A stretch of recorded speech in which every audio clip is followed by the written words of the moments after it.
मुझे नहीं पता तुम ये सुन पाओगे कि नहीं, क्योंकि जिस रूल को मैंने तोड़ा है उसके बाद लोग ज्यादा देर तक जिंदा नहीं रहते। हर जगह पे रूल्स होते हैं, लिफ्ट में लिखा होता है, हॉस्पिटल में बताया जाता है, पर कुछ रूल्स कभी लिखे नहीं जाते। मुझे भी किसी ने नहीं बताया था कि अगर तुम बहुत ध्यान से सुनोगे तो कुछ ऐसा सुन लोगे जो तुम्हारे लिए नहीं है। मैं मार्केट में था, ट्रैफिक, आवाजें, लोग सब नॉर्मल। तभी मुझे लगा जैसे किसी ने मेरा नाम से मुझे बुलाया हो। पीछे मुड़ के देखा तो कोई नहीं। पर प्रॉब्लम ये थी कि मुझे पहले से पता था कि मुड़ के देखना बेकार होगा। उस दिन के बाद दुनिया थोड़ी लेट चलने लगी। लोग हंसते और मैं पहले ही थक चुका होता। कोई गुस्सा होता और मुझे पहले से ही माफी मांगने का मन करता, जैसे इमोशंस खत्म हो गए हों, जैसे कोई और उन्हें पहले ही यूज कर चुका हो।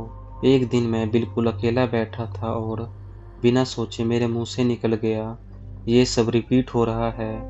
मैंने रुक के सोचा मैंने ये क्यों बोला, और तब दिमाग के अंदर किसी ने सीधा जवाब दिया, क्योंकि तू अब नोटिस कर रहा है। वो चीज़ मुझे डरा नहीं रही थी, वो बस मुझे समझा रही थी, जैसे कि मैं लेट हो गया हूँ और वो काफ़ी टाइम से वेट कर रहा हो। उसका कहना था लोग ज़्यादा ध्यान नहीं देते, इसलिए वो सेफ रहते हैं।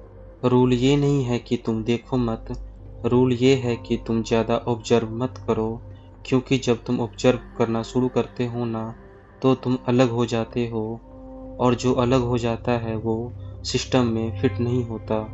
अब मेरे साथ ये होता है, कभी कभी मैं किसी से बात कर रहा होता हूँ और मुझे लगता है ये बातचीत पहले भी हो चुकी है। एंडिंग सेम होती है पर वर्ड्स सेम नहीं रहते, और मुझे पता होता है कि कब रुकना है। मैं ये स्टोरी इसलिए बता रहा हूँ ताकि तुम ये गलती ना करो। अगर कभी तुम्हें लगे तुम कुछ ज़्यादा क्लियरली समझने लगे हो, तो ज़्यादा खुश मत होना। चुप रहना, बिजी रहना, डिस्ट्रैक्टेड रहना, क्योंकि जैसे ही तुम्हें सब समझ आने लगता है, तुम उनके लिस्ट में आ जाते हो जिन्होंने रूल तोड़ दिया।